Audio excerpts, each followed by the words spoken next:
Wealthy persons ஏன் வெல்த்தியாக இருக்காங்க அப்படின்றது உங்களுக்கு தெரியுமா? நிறைய பேர் என்ன நினைப்போம் அப்படின்னா, அது அவங்களோட இன்டெலிஜென்ட்டு, அவங்க லக் அப்படின்னு நினைப்போம். அது கிடையவே கிடையாது. வெல்த்தி பர்சன்ஸ் எடுக்கிற கால்குலேட்டட் ரிஸ்க் அண்ட் அவங்க எடுக்கிற போல்டான டிசிஷன்ஸ். அப்போ நம்மலாம் என்ன ரிஸ்க்கே எடுக்கிறது இல்லையா அப்படின்னு கேட்டிங்கன்னா, இல்லை. நம்ம தினசரி வாழ்க்கையில் நம்ம ரிஸ்க் எடுத்துக்கிட்டு தான் இருக்கோம். உங்களுக்கு நல்லாவே தெரியும் சைக்கிளை விட பைக் ரிஸ்க் அப்படின்ட்டு. பட் இருந்தாலும் நம்ம பைக் தான் சூஸ் பண்ணுறோம். ஏன்னா நம்ம ஒரு இடத்துக்கு சீக்கிரமாக போக முடியும் அப்படின்ட்டு. ட்ரெயினை விட ஃப்ளைட் ரிஸ்க் அப்படின்னு தெரியும். இருந்தாலும் நம்ம ஃப்ளைட்டை தான் சூஸ் பண்ணுறோம். வீட்டு சாப்பாடோட வெளி சாப்பாடு ரிஸ்க் அப்படின்னு தெரியும். ஆனால் அப்பப்போ நம்ம வெளியே சாப்பிட்டுட்டு தான் இருக்கும். இந்த பேராகிளைடிங்லாம் போகிறோம் பாருங்க, கீழே விழுறதுக்கான பாசிபிலிட்டி அதிகம்ன்றது தெரியும். இருந்தாலும் நம்ம அதை சூஸ் பண்ணுறோம். ஏன்னா அது ஒரு மாதிரி என்ஜாய்மெண்ட்டாக இருக்குது, த்ரில்லாக இருக்குது, டைம் சேவ் பண்ணுது. இந்த மாதிரி விஷயத்துக்குலாம் நம்ம ரிஸ்க் பார்க்கறது இல்லை. ஆனால் பணம் விஷயம்னு வந்தால் ஒண்டி நம்ம ரிஸ்க் பார்க்குறோங்க. இஃப் சப்போஸ் வந்து என் பணம் லாஸ் ஆகிடுச்சுன்னா என்ன பண்ணுறது, ஏதாவது சொதப்பிடுச்சுன்னா என்ன பண்ணுறது, தப்பாக போச்சுன்னா என்ன பண்ணுறது, 100% கேரண்டியா, இந்த மாதிரி தாட்லாம் வருது. இப்போ நான் ஒன்று கேட்குறேன், நீங்கள் ஃப்ளைட்டில் ஏறும்போது பைலட் கிட்ட போயிட்டு என்னை பத்திரமா கொண்டு போய் சேர்த்துருவியா அப்படின்னு 100% கேரண்டி கேட்பீங்களா?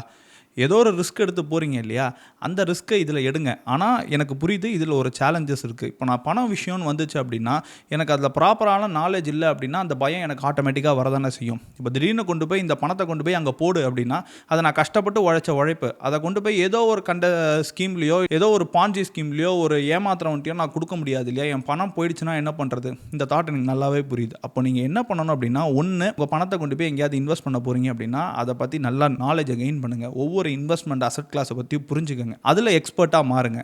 இல்லை சார் என்னால் அதெல்லாம் பண்ண முடியாது அப்படின்னா, ஏதோ ஒரு எக்ஸ்பர்ட்டை போய் கைடன்ஸ் கேளுங்க. நம்ம நாட்டில் இது ஒரு பெரிய பிரச்சனை இருக்குங்க. நம்ம எங்கேயாவது போய் இன்வெஸ்ட் பண்ண போகிறோம், ஏதாவது பண்ணணும், யார்ட்டையா போய் ஹெல்ப் கேட்கலாம், கைடன்ஸ் கேட்கலாம் அப்படின்னா, அங்கே நம்ம எக்ஸ்பென்ஸை பற்றி யோசிப்போம். அவனுக்கு நான் ஃபீஸ் கொடுக்கணுமே. இந்த மியூச்சுவல் ஃபண்ட்ஸில் பார்த்தீங்கன்னா ரெகுலர் டேரக்ட்னு 2 விஷயம் இருக்குது. டேரக்டை விட ரெகுலர் எக்ஸ்பென்ஸ் ரேஷியோ அதிகம். ஏன்னா இந்த டிஸ்ட்ரிபியூட்டர்ஸ்க்கு போகிற அமௌண்ட், அந்த டிஃபரன்ஸ். இப்போ என்ன யோசிப்பாங்கன்னா, நான் மியூச்சுவல் ஃபண்ட் டிஸ்ட்ரிபியூட்டர் வழியாக போனேன்னா எனக்கு எக்ஸ்பென்ஸ் ரேஷியோ அதிகமாக இருக்குது, நான் தனியாகவே பண்ணிக்கலாமா அப்படின்னு யோசிப்பாங்க. நீங்கள் அவ்வளோ கன்சர்வேட்டிவான ஆள் அப்படின்னா நான் உங்ககிட்ட ஒன்று கேட்கவா, இந்த ஃபுட் ஆர்டரிங் பிளாட்ஃபார்ம்ஸ் இருக்குல்ல, அது வந்து நீங்கள் யூஸ் பண்ணாமல் தான் இருக்கீங்களா?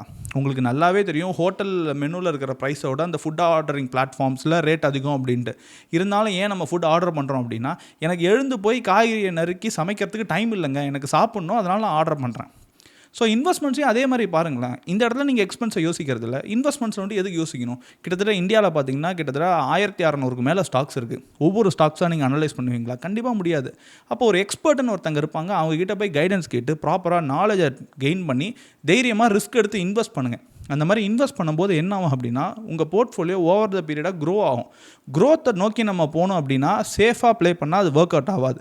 நம்ம ஒரு சில ரிஸ்க் எடுத்தால் மட்டும்தான் நம்மளோட லைஃப்லேயும் சரி, போர்ட்ஃபோலியோலையும் சரி ஒரு க்ரோத் இருக்கும். ஸோ அதனால் தைரியமாக ரிஸ்க் எடுங்க, உங்கள் போர்ட்ஃபோலியோவை க்ரோ பண்ணுங்கள். இந்த மாதிரி வீடியோஸ் உங்களுக்கு அடிக்கடி வரணும் அப்படின்னா இந்த சேனலை சப்ஸ்கிரைப் பண்ணுங்கள். தேங்க்யூ.